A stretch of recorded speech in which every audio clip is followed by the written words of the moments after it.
अरहन्ताणम् नमो अरहन्ताणम् नमो अरहन्ताणम्। आपको पता है कि योग के प्रयोग और विकल्प सीखने के लिए दूर दूर रहने वाले लोगों को भारी कीमत चुकानी पड़ती, कोई सिखाता ही नहीं। 1 घंटा के कई डॉलर लग जाते, काफी मूल्य देकर भी, और पूरा पाठ मिलता नहीं, मिलता है तो बहुत छिछली और उथली बातें मिलती है।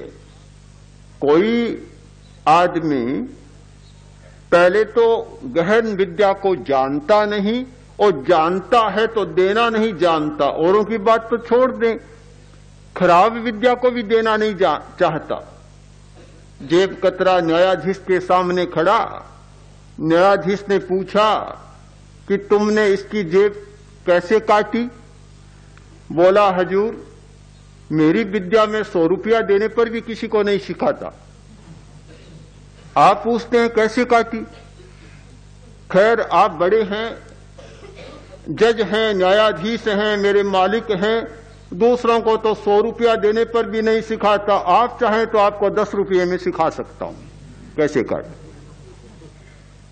जेब कतरा भी अपनी विद्या देना नहीं चाहता, सिखाना नहीं चाहता, तो भला योग के रहस्यों को कौन सिखाए? जब तक लगता है कि आज एक ये व्यवसाय बन गया, योग भी व्यवसाय बन गया, अध्यात्म भी व्यवसाय बन गया।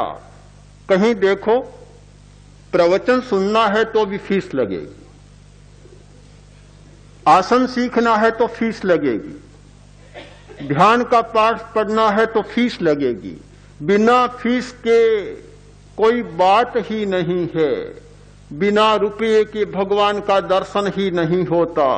सब जगह व्यवसाय और व्यवसाय, सारा कॉमर्शियल हो गया, बिना व्यवसाय के कोई बात नहीं। उस स्थिति में जहां कहीं भी अध्यात्म के गूढ़ रहस्यों की बात अमूल्य मिलती है, बिना मूल्य मिलती है, मैं मानता हूं कि वहां अध्यात्म का एक जीवित उदाहरण हमारे सामने प्रस्तुत होता है। पैसे का इतना अधिक मोह व्याप्त हो गया कि बिना पैसे कोई बात ही नहीं है।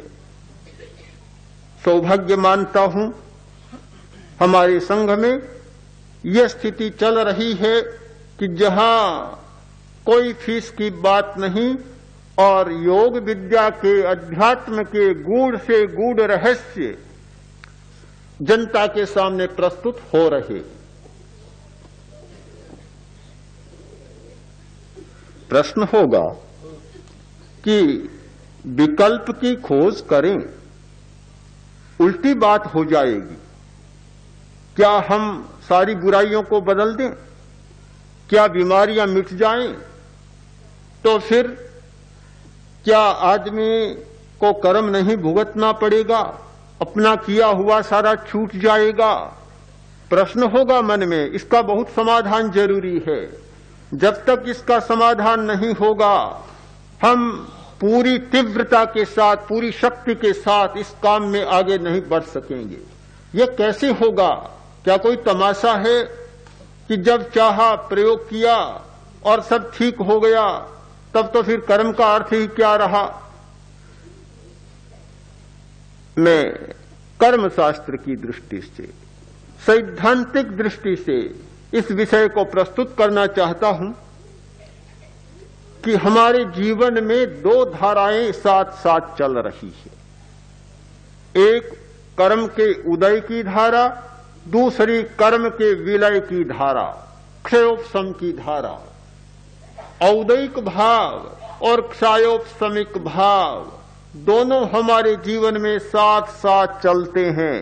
ऐसा कभी नहीं होता कि कोरा उदय ही उदय कर्म का होता है। अगर कोरा कर्म का उदय हो जाए तो जीवत्व भी हमारा समाप्त हो जाए।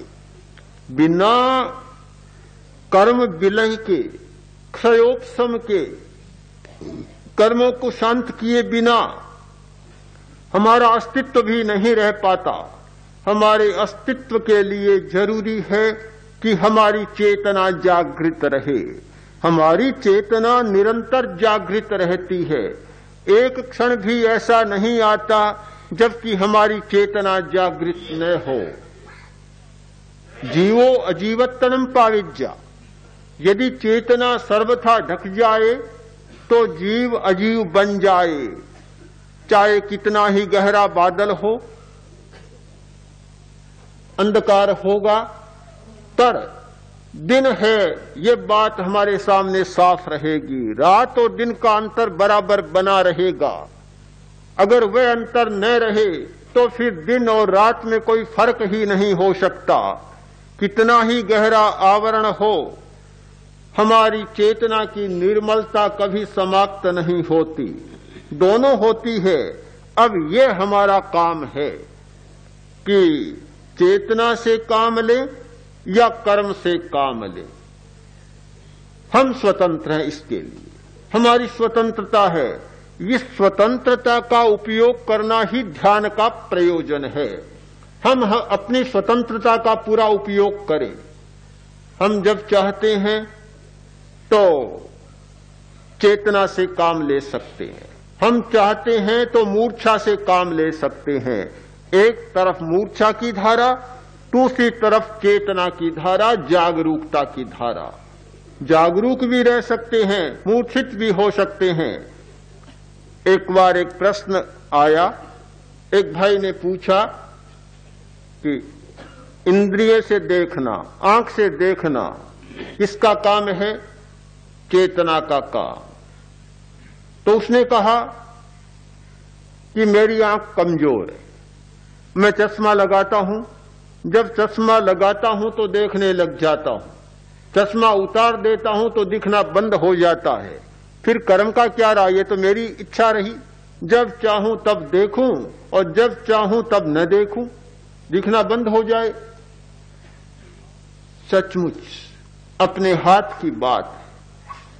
हम बहुत स्वतंत्र हैं करने में, हमारी स्वतंत्रता को कोई खंडित नहीं कर सकता। हम स्वतंत्र हैं, यद्यपि स्वतंत्रता की भी एक सीमा होती है। आप असीम किसी भी बात को न माने, स्वतंत्रता की निश्चित सीमा है। पूछा एक सूफी संत से, क्या मैं काम करने में स्वतंत्र हूं?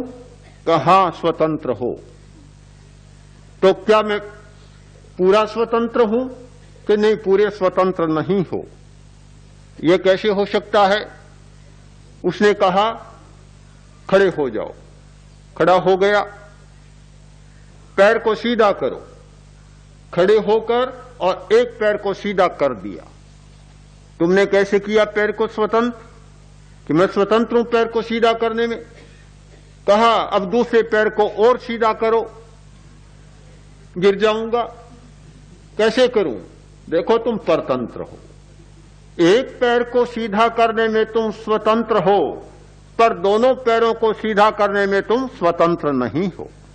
तुम स्वतंत्र भी हो और परतंत्र भी हो। हम हर बात को अनेकांगी दृष्टि से देखें। अनेकांत का दर्शन एक साधना का दर्शन है।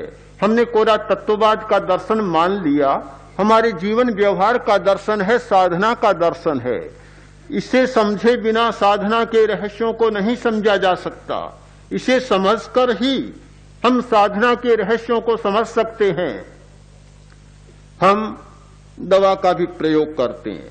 कल ही आचार्य वर ने कहा हम एकांगी नहीं है, हम रूढ़ नहीं है कि सर्वथा निषेध करें कि दवा सर्वथा ही खराब है। दवा खराब है तो भोजन फिर कौन सा अच्छा होगा? साधक को यदि दवा नहीं लेनी चाहिए तो फिर भोजन क्यों करना चाहिए? भोजन दवाई है। हाँ, भोजन भी तो दवाई है। भूख क्या बीमारी नहीं है? हम भी बड़े विचित्र आदमी हैं कि कभी कभार होने वाली बीमारी को तो बीमारी मान लेते हैं और रोज की बीमारी को बीमारी ही नहीं मानते। भूख भी तो बीमारी है, प्यास भी तो बीमारी है, सर्दी लगती है यह भी तो बीमारी है। सारी बीमारियां ही तो है। हम बीमारियों से कब छूट पाते हैं? जन्मम दुखम जरा दुखम रोगाय मरणानीय।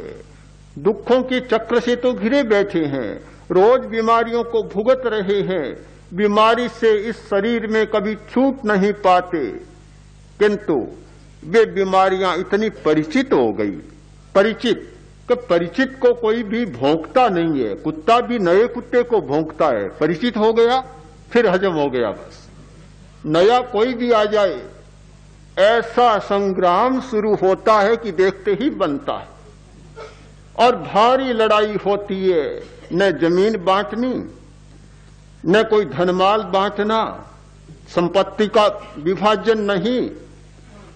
अगर बाप बेटे में, भाई भाई में लड़ाई हो तो बात समझ में आती है कि स्वार्थ जुड़े हुए हैं, धन का ममत्व है, धन को बांटना है, कोई कम लेना चाहता, कोई ज्यादा लेना चाहता, पर उनको तो कोई भी ऐसी स्थिति नहीं कि जो बांटनी हो, फिर भी लड़ने में सबसे ज्यादा, क्योंकि परिचित नहीं है। हम इतने परिचित हो गए इन बीमारियों से, उनसे नहीं लड़ते, और कोई अपरिचित आती है तो उसे बीमारी मान लेते, तो बीमारियों में जीते। पर हम विकल्पों के साथ जीते हैं, अनेक विकल्प खोजते हैं। दवा एक विकल्प है, अस्वीकार नहीं करेंगे।